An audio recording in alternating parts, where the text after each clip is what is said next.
Olá, muito bom dia. Começa agora o Jornalismo em Pauta aqui no Grupo Séries e Comunicação. Sejam todos muito bem-vindos nesta manhã de domingo, 8 de junho. E assim a gente prossegue a programação desta manhã de domingo, que a recém começa aqui no Grupo Séries. Tem muito conteúdo, informação, música na Séries AM, na Positiva FM ao longo deste dia. Sou Felipe Keller, estarei aqui juntamente com meus colegas no jornalismo do Grupo Séries e Comunicação, Jéssica Gomes, Daiane Guissa e Antônio Sadi Ribas, para a gente debater, falar um pouco de assuntos nacionais, internacionais, fatos aqui da nossa região, próximo da gente na região e também na comunidade aqui em Não Me Toque. Claro que a gente também tem a parte técnica operacional, a Luísa, que está colocando a gente no ar neste momento aqui no Jornalismo em Pauta desta manhã de domingo. Muito bem, bom dia, Jéssica, como é que você está nesta manhã de domingo fria, ainda de outono? Bom dia. Bom dia, Felipe, bom dia, Daiane, Sadi, a Luísa, nossos ouvintes também que nos acompanham no nosso canal no YouTube. Ainda não é inverno, mas dia 20 está próximo também para começar até o dia 22 de setembro, mais uma temporada de inverno e neste ano, então, de 2025. Quem gosta de muito frio é a Daiane Guissen, certo, Daiane? Bom dia. Muito bom dia, Felipe, Jéssica, Sadia, Luísa, todos os nossos ouvintes. A gente gosta, estou muito feliz nesses últimos dias, viu, Felipe? Esse final de semana foi bem agradável para ficar em casa, no inverno, friozinho. E vai continuar com muita felicidade, porque vai continuar o frio. Eu tava rezando para ia ser legal, né? Esse ano, imagina, Felipe, vir uma neve para nós. Neve seria legal, Ia ser interessante, né? Acho difícil, claro, mas seria legal. Seria um frio para lá de gelado, Antônio Sadi Ribas, com uma nevezinha. Pois é, Felipe, bom dia para ti, para as colegas Já aqui. pensou tu correr na neve, Sadi? Já pensou, Deus o livre, acho que não teria condições. Mas enfim, eu muito particularmente, não gosto de frio, né? Principalmente frio com umidade. É o que nós temos tido até aqui, né? Frio com umidade. Isso me deixa desconfortado, totalmente desconfortado. Mas enfim, eu também não sou uma excepcionalidade, não mereço por mim que o clima seja diferente. Então, eu convivo, né, me viro e desejo aos que gostam, né, então, uma boa temporada aí de inverno. Não, eu concordo que a chuva dá uma atrapalhada, né, nos dias, principalmente de manhã cedo, quando a gente chega aqui, mas faz parte. Fazer o quê? Muito bem, mas o frio faz parte dessa época do ano, né? Temperaturas vão ficar mais baixas aí hoje, amanhã e também na terça-feira. São várias frentes frias que vêm ao longo aí dos próximos meses, ou no caso nas próximas semanas, nesses meses de maio, aliás, junho e julho. Meu Deus, já estamos no mês 6, né? Quando vê, metade do ano. Acabou metade do ano de 2025.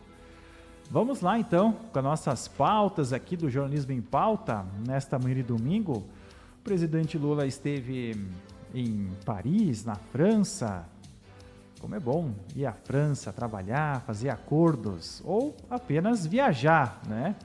Aproveitar aquele croissant. Aproveitar o croissant, chocolate,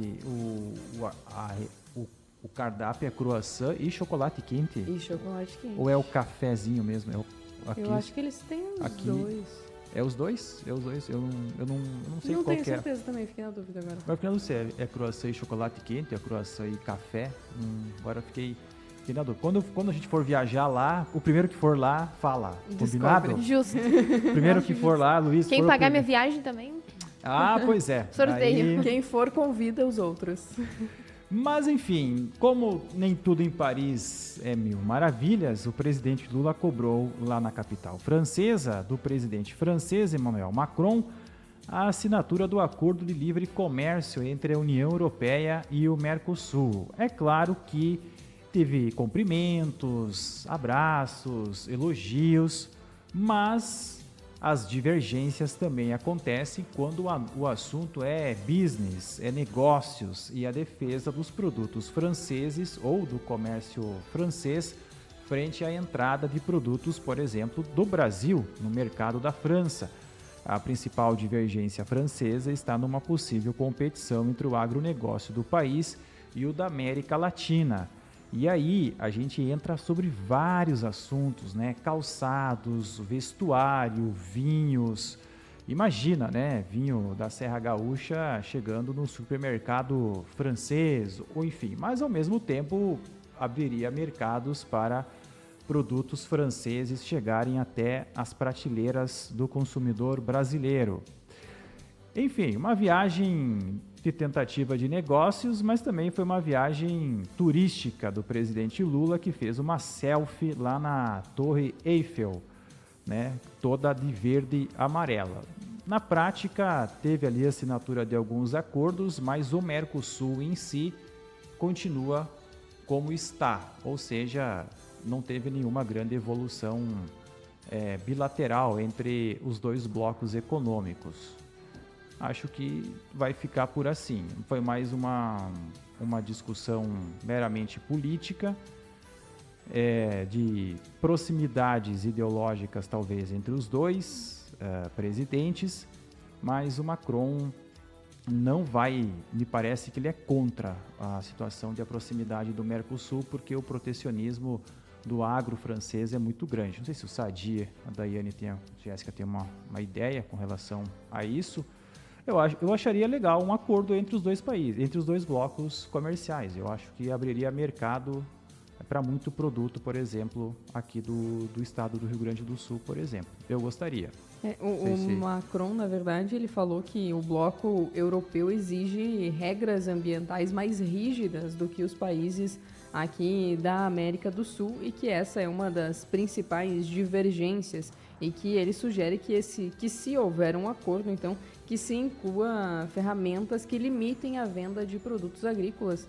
Eu imagino que isso influenciaria também diretamente no vinho, que o Felipe trouxe antes, nesse sentido. Me parece que é muito bom, eles querem pegar a parte positiva desse livre comércio e o resto seguir como está, né, Felipe? E o presidente Lula, por outro lado, falou essa semana também, em um determinado momento, que ele não gostaria de deixar a presidência, que ele vai ser o presidente do bloco, né, da União Europeia, não gostaria de deixar essa presidência sem esse acordo ser firmado, do bloco. Sim. Outro assunto, do Mercosul, desculpa. Outro assunto aí envolvendo a situação da guerra, né? O presidente Lula defendeu lá um acordo de paz, mas o Macron deu um puxão de orelha público ao presidente brasileiro. Ele falou, né, no bom francês, não vou falar francês porque eu não sei falar francês, mas ele comentou que o invasor é a Rússia, né? Que o acordo ele tem que se basear no interesse do país que foi invadido, no caso a Ucrânia. Então, isso o Macron chamou atenção publicamente, com o Lula ao lado dele, né, nas manifestações públicas. Então, existe um acordo de paz, mas a Rússia me parece que quer uma porcentagem do território que ela conquistou militarmente para começar a fazer um acordo de paz. Mas não é uma situação que a Alemanha ou a França ou a Grã-Bretanha concordariam em fazer. Talvez os Estados Unidos tivessem aceitado esse acordo, não sei se a Ucrânia em si vai aceitar, mas nesse aspecto dá para perceber que o Emmanuel Macron é muito mais pró-Ucrânia do que o Lula, que é muito próximo do Putin, né? que invadiu o país vizinho. Na verdade, aconteceram duas discordâncias entre os dois chefes de Estado, né? A guerra, Ucrânia e Rússia, e o acordo do Mercosul, né?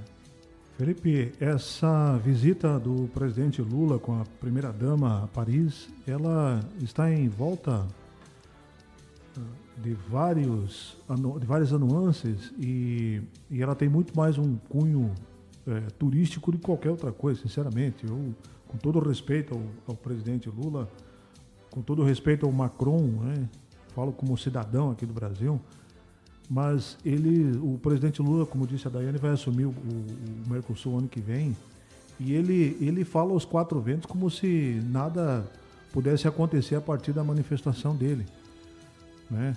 Que então são palavras ao vento que ele propala e que não tem efeito prático nenhum, porque ele não tem esse poder todo, né? O presidente Lula não. Da mesma forma, acredito que o Macron também não tem condições de falar pelo bloco europeu. O que o Macron tem contra si é uma pressão, como disse a Daiane, aqui muito forte dos agricultores lá, e ele politicamente não pode ceder às pressões que faz aqui o Lula com o Mercosul em detrimento ao produtor agrícola europeu, principalmente o francês. Então, Felipe, ele faz o jogo político, ele, enfim, argumenta, mas efetivamente na prática não conseguem produzir nada. Fica só nessa questão política, fica só nessa questão turística, essa visita. E se você não fala francês, eu vou te dar um... Eu sei falar allez les bleus só. Mas deixa eu dizer uma coisa, porque aqui no Brasil, o Lula, a decadência dele é muito grande. Agora, essa semana aí uma pesquisa da Quest, né? Vamos abordar com mais profundidade daqui a pouco. Então, e eu quero dizer que você ir para a França numa decadência dessa, tu pode falar assim, ó, decadence avec elegance. Não sabemos decadência francês, com elegância. Mas entendemos. Muito bom. Sadi treinou antes de vir. Um bom francês. Tu já cantou em francês, Sadi? Não, só a frase que eu sei mesmo. Muito bem. Outro assunto internacional que chamou muito a atenção foi o fim da união estável de Trump e Elon Musk. E claro que quem saiu da Casa Branca, quem pegou as malas, foi Elon Musk. Capaz que o Trump ia sair de casa, entre aspas. No caso, fazendo digamos, uma brincadeira do ponto de vista desse fim, diria, uma relação amigável entre Musk e Trump. Porque o presidente dos Estados Unidos e o bilionário Elon Musk trocaram críticas públicas que terminaram com o político ameaçando encerrar, inclusive, contratos governamentais e subsídios às companhias do empresário. O Elon Musk foi um importante doador da campanha eleitoral de Trump e chefiou o Departamento de Eficiência Governamental até a semana passada, quando deixou o cargo. Na última quinta-feira, o Musk publicou na rede social X, o antigo Twitter, que ele comprou anos atrás uma série de críticas ao presidente e disse que Trump teria perdido a eleição sem o apoio dele. Enfim, aí houve farpas, houve também oportunidades de outros políticos que não gostam nem de um nem de outro.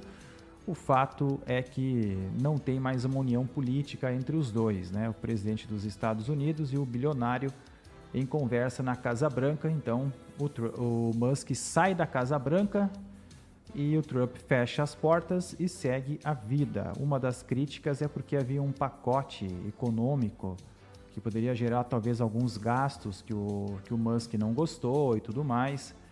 Mas o fato também é que um dos principais clientes, um dos principais clientes, não tenho aqui dados para confirmar isso, né? Mas é um dos principais clientes da empresa do Elon Musk, é o governo americano, né? Então, que fornece tecnologia para a NASA.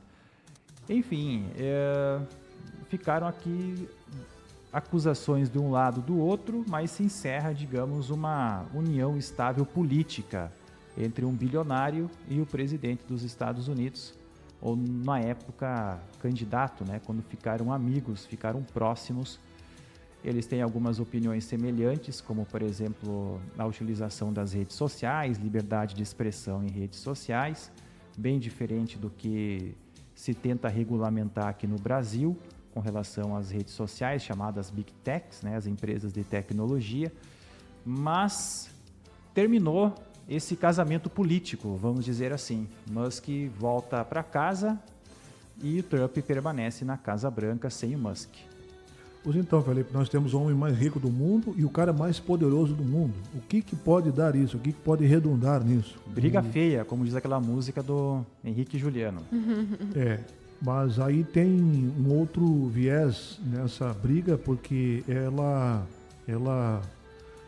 destoa completamente uma amizade que foi bastante profícua, tanto é que acabou o Trump voltando à presidência dos Estados Unidos.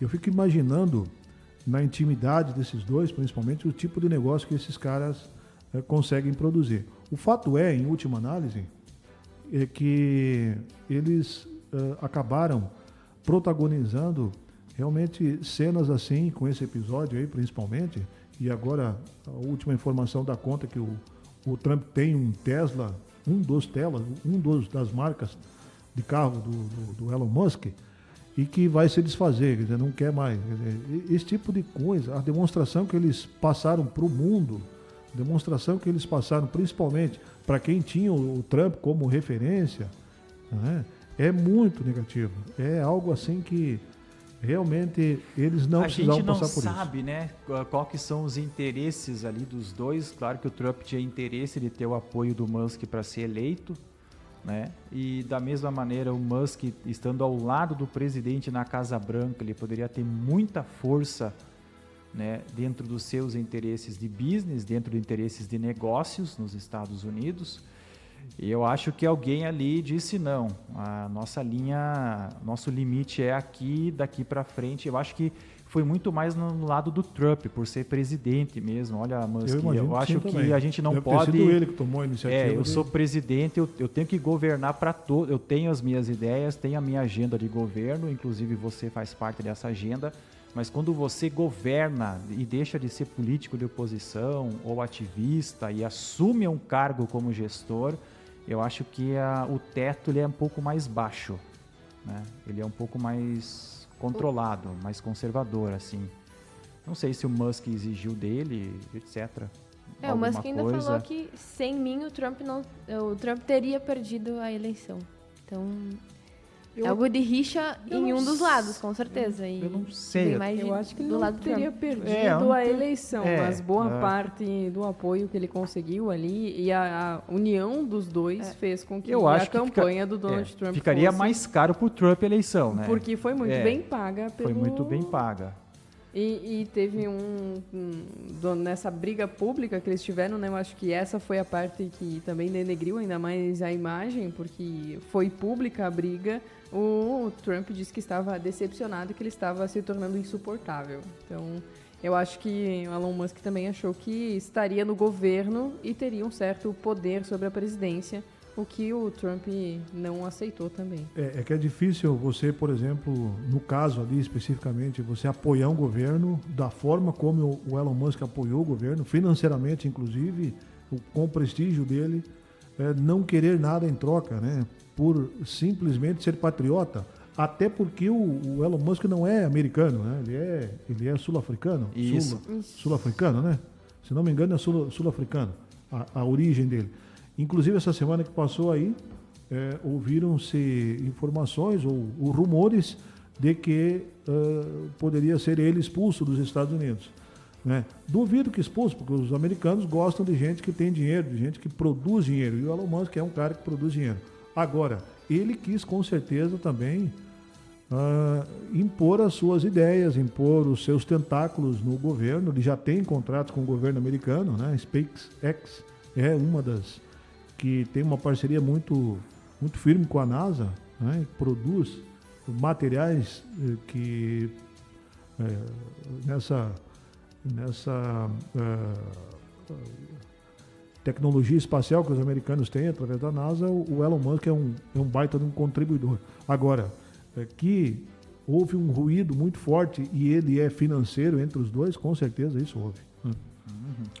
Bem, vamos ver se o Musk vai fazer mais críticas públicas ou não contra o Trump e qual que vai ser o prosseguimento aí do governo americano com relação a acordos econômicos com a empresa do Trump, do Musk, nessa... Mas com certeza, viu, Felipe? Cada um pode seguir sua vida sem o outro. Né? Claro. A partir de agora. O que eles não podem é protagonizar esse tipo de briga aí, né, para todo mundo ver. Eles podem, se eles fossem políticos, se fossem cidadãos corretos, deveriam brigar e aí privar, né, se privar e privar principalmente o cidadão e o mundo desse tipo de briga, porque ele realmente não leva a nada. Aí está um pouco de ego político também, né, de ego, de força, de poder, né, sobre os outros. Mas enfim, eu acho que os dois vão seguir bem, né. Acho que o Musk não precisa de cargo no governo americano, como também o Trump não precisa do Musk para governar, né? Então, vamos ver o que vai acontecer. Mas o Musk sai da Casa Branca e o Trump fica sem ele aí para o restante do mandato. Aqui no Brasil, pesquisa eleitoral chamou a atenção. A gente sabe que a pesquisa eleitoral realizada pela Quest essa semana mostra que a maioria dos eleitores, foram 2.004 eleitores pesquisados em diferentes regiões do país, e a maioria dos eleitores brasileiros, segundo a pesquisa, não querem Lula e nem Bolsonaro. É uma maioria significativa, em torno de 66%, ou seja, 2/3 do eleitorado não querem que Lula tente a reeleição, nem que Bolsonaro, hoje inelegível, tente voltar à disputa e tente apoiar um outro candidato de direita. Mesmo que os eleitores que se consideram petistas, cerca de 15% acham que Lula não deveria tentar um 4º mandato. Entre os bolsonaristas, é substancial o número dos que prefeririam que o ex-presidente desistisse de tentar a candidatura e apoiasse algum nome desde já. Ou seja, nós podemos dizer que essa polarização Bolsonaro e Lula já passou do teto para o eleitorado brasileiro, porque me parece que essa é uma discussão que andou um pouco depois de 2022, mas o ex-presidente condenado, inelegível, e a baixa popularidade e um governo ruim como o Lula está fazendo, me parece que desestimulou. Claro que existe a base petista que vai apoiar o Lula, existe a base da direita considerada bolsonarista que vai apoiar o Bolsonaro, mas não é apenas essas bases, não são apenas esses núcleos eleitorais, né? Existem o eleitor geral, né? Que avalia o cenário de momento e projeta o ano que vem. E aí, será que... claro que o Lula pode ser candidato, né? Tem essa ideia, mas provavelmente num segundo turno seria difícil ele vencer. Quem seria o adversário dele, a gente não sabe, né? Porque ele tem a máquina na mão, essa é uma vantagem que ele tem para 2026. Mas para fazer um governo um pouquinho melhor, ele também teria que gastar muito dinheiro, e é dinheiro que o governo não tem. Se o Lula for presidente, Felipe, o Brasil quebra. E geraria inflação. Se o Lula concorrer novamente, eu acho que o Brasil financeiramente estará quebrado. O Brasil não tem condições mais de aguentar a esses 4 anos que aguentou até aqui, está aguentando e vai aguentar até o ano que vem. E ainda mais uma campanha com o Lula candidato, gastando o que não tem, gastando o que não deve, gastando o que não pode. Então essa é a situação do Brasil economicamente falando. Agora, tem um outro detalhe que eu acho que deve ser considerado também, que é a situação de saúde do Lula, que eu acho que não comporta mais uma candidatura. Sinceramente, chega do Lula, né? Não é possível que o Brasil tem que ficar... Já não tem para onde viajar mais, imagina mais 4 anos, né? Não tem condições. Eu acho que o Lula ele mesmo, agora ele se vingou nesses 4 anos aí. O que faltava para o Lula, sinceramente, eram algumas vinganças. Ele está se vingando aí com o seu governo. E eu acho que, bem ou mal, ele já deu a contribuição que tinha que dar para o Brasil. Chega, não tem mais condições. Não tem por que o cidadão brasileiro pagar uma dívida dessas, continuar pagando, Felipe, uma dívida dessas. O Lula já deu a sua contribuição. Ele mesmo deveria pegar o chapéu dele e dizer, olha, muito obrigado, tchau e bênção. Né? Não tem mais condições. O povo brasileiro não merece mais. Ele candidato, não merece mais ele presidente. Né? Sinceramente. No dia 6 de junho, na última sexta-feira, se completou 20 anos do Mensalão. Quando o Roberto Jefferson deu aquela entrevista, não sei se foi o Roberto Jefferson que deu uma entrevista para uma jornalista de um jornal de São Paulo, e ali estourou o escândalo do Mensalão, onde que se pagava propina para os parlamentares votarem para os projetos do governo na Câmara e no Senado. Esse é o problema, viu, Felipe? 20 anos do Mensalão. Viu, Felipe? Esse é o problema do Lula como presidente. Tu não está elegendo o Lula, está elegendo um pacote, e um pacote perverso. Um pacote de pessoas e de gente, não vou dizer da pior índole, mas muito próxima disso. E é esse tipo de situação, esse tipo de de gestão é que o Brasil não merece. O Brasil não comporta mais esse tipo de situação. Eu imagino, pelo menos. Entre os 8 cenários testados pela pesquisa, Lula aparece empatado com Jair Bolsonaro, do PL, e tecnicamente empatado com Tarcísio de Freitas, republicanos, Michele Bolsonaro, do PL, Ratinho Júnior, governador do estado do Paraná, e olha só, Eduardo Leite, o Ratinho e o Eduardo Leite, ambos do PSD. Botaram o Eduardo Leite na pesquisa, né? O Eduardo Leite entra aqui como pré-candidato já à presidência da República. Dentro das movimentações políticas nessa semana, se estuda a possibilidade de Geraldo Alckmin, vice-presidente da República, ser candidato a governador do estado de São Paulo pelo PSB. E aí o Lula escolheria um outro nome para ser o seu vice nas eleições de... O Geraldo Alckmin, para mim, está acabado politicamente, sinceramente. Ele era um crítico veroz, mas assim, crítico verossímil do PT, né? E depois se aliou ao Lula, né?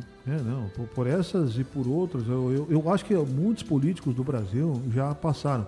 No caso especificamente do Bolsonaro, o Bolsonaro, infelizmente, ele não conseguiu aí, nesse período agora de 4 anos, dissociar da gestão dele, da pessoa dele, da maneira que é, essa imagem que a imprensa, a grande imprensa que eu estou me referindo, fez dele, Daiane. E esse é o problema dele. Ele vai continuar com os mesmos problemas, se for candidato, se conseguir, primeiro, reverter essa situação de hoje inelegível, ele vai sofrer 4 anos, ele vai ser caçado, ele vai matar uma barata, os caras vão denunciar ele pela barata. O Lula comete impaupérios, né? Hoje, e ele um deslize, né? O Bolsonaro não, vão cair em cima dele, vai ser aquela situação. E eu acho que até para o próprio bem do Bolsonaro, talvez ele devesse repensar, devesse apoiar alguém, né? Olha, porque a imagem dele, com certeza, ela... Desculpa, Sadi, avaliando essa pesquisa aqui dessa semana, não sou cientista político, né? Mas se a gente pegar aqui, vamos dizer que o Tarcísio vá como candidato a presidente pelo PL, o Ratinho Júnior a vice pelo Republicanos, e colocam uma candidatura da Michele Bolsonaro pelo PL, por exemplo, né? São 2 candidatos fortes da direita contra o Lula. Vamos dizer que o Tarcísio vai para o segundo turno junto com o Ratinho Júnior, sendo vice-presidente. E aí depois você capta os votos da Michele pro Tarcísio. Venceu a eleição. Então a direita, ela tá com a faca e o queijo na mão, né? Ao não ser que... O problema é o seguinte, Felipe, a esquerda tem o Lula só, hoje. Lula e depois vem um Haddad ali. A direita tem que saber... Tem bastante gente tem que ali, analisar. Tem potencial, mas nenhum com o potencial do Bolsonaro, por exemplo. Se escalar errado, perde a eleição. O Bolsonaro tem pedido. Mas se escalar o candidato errado ou fazer a estratégia errada, perde a eleição pro Lula. Né? Que queira ou não, o Lula está no segundo turno, né? Seja com quem for, mas são situações... Tem que admitir isso, sinceramente, é duro, mas enfim, né, Felipe? São situações que podem ocorrer. Mas admitir o Lula assim, no segundo turno de uma próxima eleição é realmente tudo que o brasileiro, aquele brasileiro que trabalha, aquele brasileiro que é lutador, aquele que é empresário, aquele que quer ver o Brasil melhor num futuro imediato, hein? Ele tem isso como um escárnio, ele tem isso como um tapa na cara do cidadão de bem. Esse que é o problema, né? Por exemplo, assim, quem votou no Lula não são a grande maioria, né, que faz o Brasil gerar emprego, que faz o Brasil evoluir, que faz o Brasil ser a pujança que tem potencial para ser. Quem votou no Lula, infelizmente,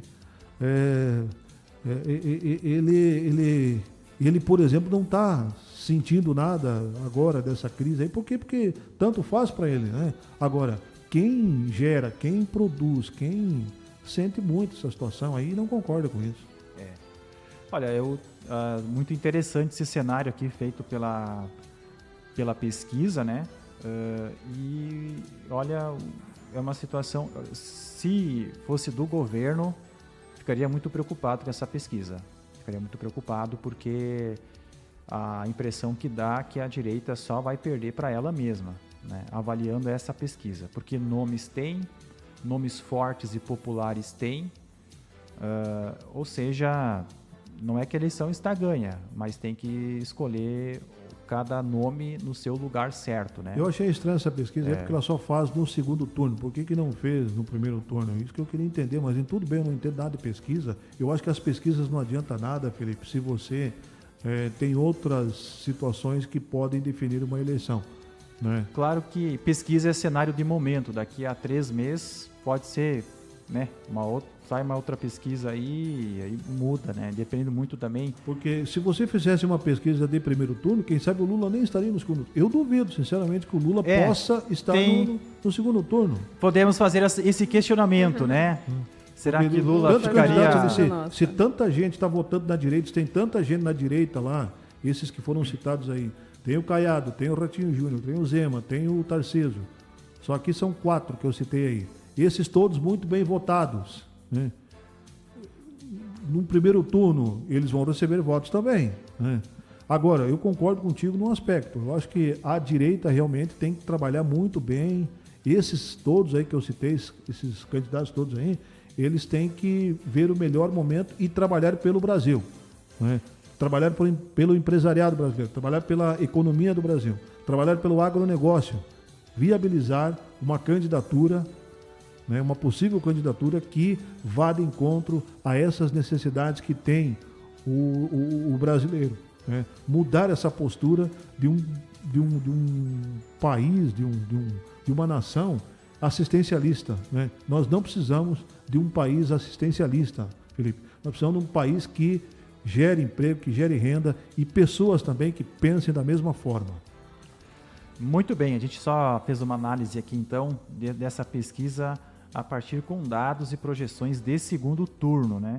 Não, como se referenciou, não de primeiro turno, nessa situação aí de possíveis nomes para pleito, para eleição presidencial do próximo ano. Aqui no estado do Rio Grande do Sul, a Assembleia Legislativa aprovou o projeto do Executivo do reajuste do piso regional de 2025 em 8%. A proposta recebeu 46 votos a favor e 4 contrários. A primeira faixa ficará em R$ 1.789,04 e também a quinta e última faixa do piso regional em R$ 2.267,21. Então, na primeira faixa, por exemplo, estão agricultura, pecuária, indústria, empregados domésticos, turismo e outros setores da economia. E o maior salário de 2.267 estão trabalhadores técnicos de nível médio, tanto em cursos integrados quanto subsequentes ou concomitantes, né? Normalmente o salário regional ele está um pouco acima do salário mínimo. O salário regional, né? do Rio Grande do Sul é o maior do país, Felipe, por conta dessas situações todas. Esse inverno, por exemplo, assim, nós aqui estamos, eu até não estou, mas vocês estão encasacados ainda, né? Tu veio correndo, só pode. Tá, só por esse fato já é uma diferenciação de salário aqui na região sul. Aí pode pegar Santa Catarina e Paraná também, né? Ao passo que, se você é um cidadão que mora no norte e nordeste, você vive lá com um calção e com uma camiseta, ganhando o mesmo salário mínimo de R$ 1.518, que é pago lá e que é pago aqui. Mas aqui você precisa de uma roupa de lã nesse período aí, senão você não sobrevive, né? Então você gasta mais naturalmente. Então, por isso, é uma das razões que o salário regional aqui do estado é um pouco maior regional, né? Mas o mínimo é para todo mundo, é para todo o Brasil. Tu falou em roupa, né? O comércio espera frio, né? Para o comércio vender e girar as mercadorias. Normalmente, quando há um inverno frustrado, acumula mercadoria e as liquidações são feitas antes do que se imagina no contexto de temperaturas. Então, só a gente traz essa informação aí do piso regional, que tem que ser aprovado pela Assembleia Legislativa aqui do estado do Rio Grande do Sul. A gente chega e fala aqui de região. O Sadi esteve essa semana aqui no interior de Vitor Grepe, Sadi? Foi Vitor Grepe, linha Jacuí. Com a estrutura da Coprel. PCH Santo Antônio, linha Jacuí, um investimento de 66 milhões de reais, está quase nesse valor já o investimento todo feito ali, Felipe, e que vai gerar 5,2 megawatts de energia. Segundo os engenheiros da Coprel, com essa produção de energia, metade de Não Me Toque seria abastecido, né? Mas essa energia que a Coprel está produzindo ali, ela já está toda ela comercializada, para 20 anos, e está então num processo de finalização já para o ano que vem, final do ano deve terminar essa obra, já em 2026, né, a Coprel já comece a vender essa energia. E isso vai abranger os clientes Coprel, então também de Não Me Toque, Sadi, tem uma fatia no caso. Porque tem alguns da RGE, envolve também? Não tem? Bom, aí a gente não entrou nesse detalhe, por exemplo, até onde o Jânio Stefanello, presidente da Coprel, falou, é uma empresa do Rio de Janeiro, acho que é a Light do Rio de Janeiro, que vai comprar essa energia aí. Sim. Né? Ela deve fornecer alguma energia para cá, deve ter algum contrato com alguém aqui da região sul, e com certeza essa usina aqui da Coprel vai suprir essa, daí não precisa vir de lá, entendeu? Eu acho que esse remanejamento aí, ele funciona dessa forma. Por exemplo, hoje a Light, pegar como exemplo, não sei se é essa, estou citando aqui, porque eu sei que a Light é uma das empresas que fornece energia no Rio. Então, ela deve lá do Rio mandar para cá, para a região sul, essa energia. Então, se a Coprel produz aqui, então, ela compra e tem esse contrato já assinado com essa empresa, e então ela, ao invés de mandar para cá, aqui mesmo sai a energia e é abastecido essa região, então. A gente ficou sem luz essa semana de novo e não foi um caso... Não foi por um urubu, Não né? foi por um urubu. Tem uma vez, acho que o Sadi, não sei se estava de tarde aqui. Sim, estava. Estava de tarde. Eu acho que até nem era um urubu, Felipe, sinceramente, porque nós temos aqui aqueles animais que são muito parecidos com urubus, tipo uma galinha do mato, uma galinha preta, como é que é o nome daquele Gavião? Hã? Gavião? Não que inclusive o rio Jacuí leva esse nome, a da ave como é que eu não...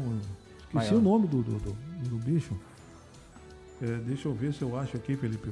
Mas enfim, vamos ter que pesquisar. Eu acho que era um desses aí que estava aqui. É uma ave aqui do silvestre, né? Mas que é preta do mesmo jeito como o urubu e que anda muito por aqui pela cidade, porque as matas estão sumindo, então ela estaria vindo aqui. Mas enfim, disseram que era um urubu, né? Porque era preto. Mas não sei, né? Sapecado como foi ali pelo choque. Aqui apareceu também abutre, Sadi, mas abutre, acho que não é também esse. Não, seria abutre. Deixa eu ver. Enfim, pode fazer a pesquisa, Sadi, pode fazer a pesquisa, mas esse foi uma Era um das pássaro pautas. preto grande. A gente ficou sem luz aquela vez por causa, provavelmente, daquele contato ali entre os fios. Mas, enfim, são situações que acabam acontecendo. Não é jacu, Sadi? Jacu, exatamente. Jacu, exatamente, jacu. O jacu, o nome Jacuí vem do jacu, né? Por quê? Porque essa região lá onde é linha Jacuí, esse rio que está sendo, tinha muito jacu, né? Por isso o rio Jacuí, que em Tupi-Guarani quer dizer... Rio dos Jacus. Rio dos Jacus, exatamente. E eu deduzo que ali era um jacu que estava, mas fico com a opinião de vocês que era um urubu e tal. Mas jacu era o nome que a minha memória vem falhando ultimamente, eu não conseguia lembrar. Mas muito comum esse bicho por aí, tem aparecido muito aqui na parte urbana dos nossos municípios. Ele é parecido, mas ele é menor. Eu botei aqui ave jacu. é parecido. Mas realmente tem desses animais na BR. A gente Sim, às vezes transitando, eles estão por aqui, realmente. Eles estão por aí. E é muito parecido com o urubu. É muito parecido. Mas é que no caso, nós falamos urubu porque ele estava no alto, né? Nos fios no alto, no poste, né? Mas lá em casa, Felipe, há uns meses atrás, os jacus estavam no poste e acabaram morrendo. Lá acabaram pegando o choque, porque eles são animais silvestres. Sim. Eles não têm noção nenhuma. Claro que nenhum animal tem noção. Mas por serem eles grandes, eles encostaram um fio, um no outro, um fio no outro, porque os passarinhos sentam na fiação elétrica e não acontece nada, porque eles só sentam numa fiação, né? Num lance de fio. Agora o jacu, por ser um bicho grande, ou até mesmo o urubu, nesse caso, poderia ocorrer também, porque é grande, então ele senta no meio, por exemplo, dos 4 fios e pode encostar no outro, né? E aí ocorre o choque e, consequentemente, o estouro aquele que... Lá na minha rua, inclusive, bem de frente de casa, aconteceu algo parecido. Aí ficou sem luz um tempo. Não, até que não. O bicho lá não foi. Ali talvez ele tenha agarrado e tal, se agarrado, daí o choque foi mais forte. Lá ele só levou o choque e acabou falecendo. A Luísa já apontou aqui, Felipe, tem poucos minutos ainda, então vamos correr para tentarmos fechar aqui o jornalismo em pauta. Pela região ainda teve as finais em Colorado, né, Jéssica, com cobertura do Grupo Séries, que aconteceu no último final de semana. Sim, jogos importantes, né? Vocês estavam lá acompanhando, eu estava aqui na técnica também. E o ginásio lotado, né? Como era previsto já nessa dia. Bufando, nunca vi tanta gente num espaço tão pequeno dentro. Ainda bem que a gente chegou cedo, viu? Que parecia uma caixa de fósforo, né? Mas socadinho de gente, realmente. Importante também no vôlei, né? Que ganhou o time local, o time da casa, a primeira vez pelo União vôlei. Voleibol foi campeão. União A Voleibol. Porque tinha União B também, aí depois na final meio que as gurias se juntaram e criaram só um União A porque passaram para a final. Fenerbahçe campeão no futsal feminino, Juventude na segunda divisão e o Independente campeão na principal, isso no futsal. Em resumo da ópera, Felipe, ficou justamente o acerto que a gestão do prefeito Rodrigo fez e do Cheta, o Cristiano de Quadros, presidente coordenador do CMD lá, tomou, Jéssica, com relação ao Municipal de Colorado. É muito acertado, agradou a todos a competição, pelo formato, por ter instituído a segunda divisão, coisa que a gente vai ter também no ano que vem aqui no nosso Municipal, e que apartou assim os homens das crianças, por exemplo, né? Por quê? Porque você não pode misturar uma competição de um time que está entrando numa competição de um nível com outras que já estão habituadas ali a jogar aquela competição. Há muita diferença técnica. E lá em Colorado houve essa disparidade entre os que estão começando e aqueles que estão lá já jogando um bom tempo, que tem um pouco mais de experiência e que assim acabou produzindo um belo campeonato de atração para todos. Muito bem, outro fato aqui da semana, né? No norte do estado do Rio Grande do Sul foi o tratoraço que aconteceu aqui na região, até em direção a Passo Fundo, ali no trevo da Caravela, e depois seguiram até a agência do Banco do Brasil com mais uma forma aí de manifestar a pedido da securitização agrícola que está em tramitação no Congresso Nacional.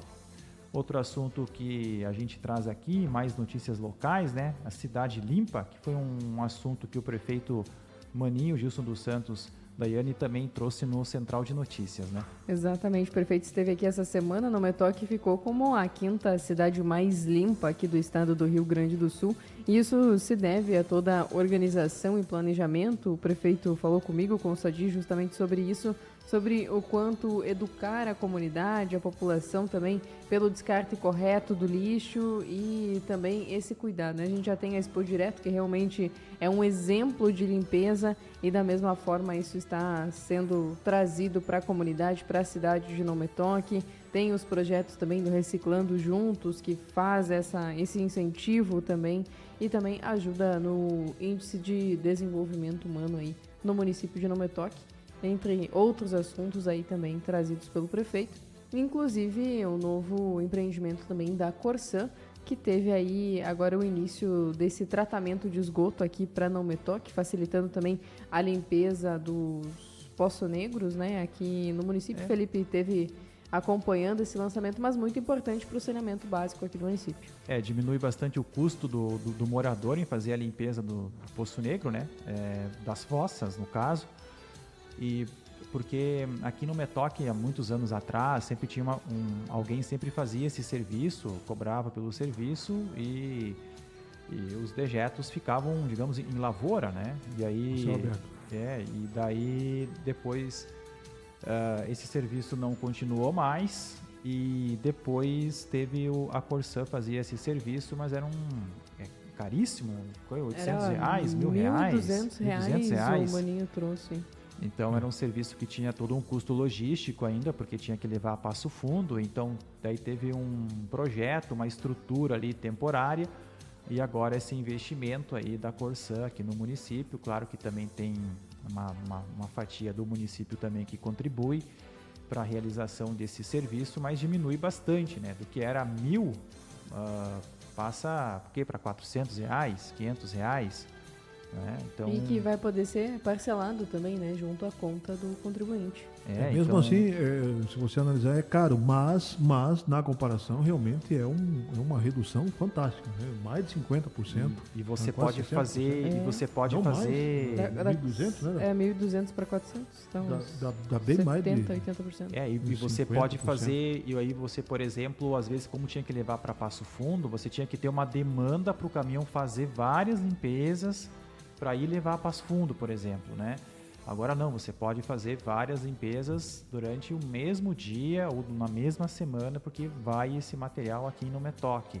Então é uma solução. Antes também, né, Felipe, a referência que se tinha era R$100, parece que o cidadão cobrava ali. Na época era 80, R$100, de repente foi para 800, né? Depois para 1.200. Me lembro, ainda como um jovem repórter, ainda que teve audiências públicas na Câmara de Vereadores, na época ali, Sadi, Jéssica, foi um assunto que chamou bastante atenção e foi se encontrando solução com o tempo até chegar a essa importante obra, então. E acho que vale destacar que essa obra é provisória, né, Felipe? A Corsã segue trabalhando para em breve ter, então, um tratamento de esgoto que chegue a 90% do esgoto aqui do município. Então, essa é uma obra inicial para esse primeiro momento e depois ainda vai seguir com uma obra maior. Eu não sei se vai ser ali naquele mesmo local. Não, está se pensando uma outra área, viu, Dani, para que essa unidade possa ser instalada, que é um pouco maior e que vai gerar um impacto considerável aqui na nossa natureza. Mas isso são tratativas ainda que estão sendo tomadas, muito haverá de se discutir ainda sobre essa questão, principalmente no que se refere ao distanciamento dessa usina de tratamento de esgoto aí, né? Porque é um investimento grande também na Corsã, mas é incipiente ainda o que se trata sobre esse assunto e haveremos de discutir bastante essa questão, mas com certeza vai ser algo grandioso, né, de grande vulto, de grande investimento que haveremos de ter aqui na Metoque. Foi, se eu não me engano, foi se falado em 2033, né? Até a regulamentação é para 2033. Até lá deveria se ter todo o esgoto tratado, né? Mas tem município que está pior ainda. Aqui no Metoque, diante de toda a pressão que está se fazendo a Corsã e principalmente do acordo que o Maninho fez depois que a IGEA Corsã assumiu, então a Corsã, o Não Me Toque foi um dos últimos a assinar esse convênio e um dos pedidos era justamente essa estação de tratamento que foi inaugurada agora, que é provisória, que é paliativa, aí que vai, mas o pedido maior e justamente a demora na finalização da assinatura é para justamente fazer com que o Não Me Toque tivesse uma condição muito boa para que esse tipo de investimento pudesse ser feito aqui pela EGEA Corsã. Principalmente, viu, Daniel, porque nós captamos a nossa água aqui do subsolo, de poço artesiano, e esse subsolo não pode ser contaminado. Eu não sei se já não está, né? Mas enfim, a água é boa, aqui nós temos uma água boa, né? A Corsã tem tratado bem a água, né? Não dá para reclamar do tratamento que a Corsã dispensa aqui para a água de Não Me Toque. só que ele vai ficar ainda melhor quando tivermos essa estação de tratamento aqui. Muito bem, fechamos aqui as pautas do jornalismo de hoje. Muito obrigado, Antônio Sadi Ribas. Valeu, Felipe. Vai correr? Foi um privilégio estar aqui contigo, com a Daiane, né, com a Jéssica e também com a Luísa e os ouvintes aqui do Grupo Séries. Vai dar uma corrida hoje? Sim, claro. Lá. Principalmente se não tiver muito, se esquentar um pouquinho mais. Justo. Obrigado, Daiane. Muito obrigada, Felipe, Sadia, Jéssica, Luísa. Desejar a todos um ótimo fim de semana e um iniciozinho de semana e até mais. Valeu, Jéssica. Muito obrigado, Felipe, Sadia, Daiane, aos nossos ouvintes, a Luísa também, e até domingo que vem. Então tá, Luísa. Tchau, tchau. Tchau, Luísa. Luísa concordou só. Só ela concordou. Muito bem. Daqui a pouco a Luísa também. Obrigado, Luísa. A Luísa grava programa de rádio, não? Não vai gravar? Não, ainda não. Ainda não? Ainda não está utilizando da voz. Não está utilizando a voz. Tá certo, então. Luísa, que é jogadora de vôlei, representa o Grupo Séries, vestindo a camisa do Solano no Jergues. Certo, Luísa? Tá certo, então. Podia a Luísa se candidatar aí num time de vôlei, né? De narrar aí a Luísa jogando vôlei. Muito bem. Fica envergonhada, não, Luísa? mas tu vai gravar um programa de rádio, é pra gravar. Brincadeira. Vai chegar, essa vez chega pra todo mundo. Muito bem, obrigado, Sadi, Daiane, Jéssica, a Luísa na técnica. Obrigado a todos pela audiência no rádio e também nas redes sociais do Grupo Séries. A gente se vê e você no rádio também. Fique com a gente no próximo final de semana com o Jornalismo em Pauta, sempre aos domingos pela manhã, nas séries, na Positivo e também nas redes sociais. Aquele tchau tradicional para quem está nos assistindo. Até o próximo domingo. Hasta la vista, baby.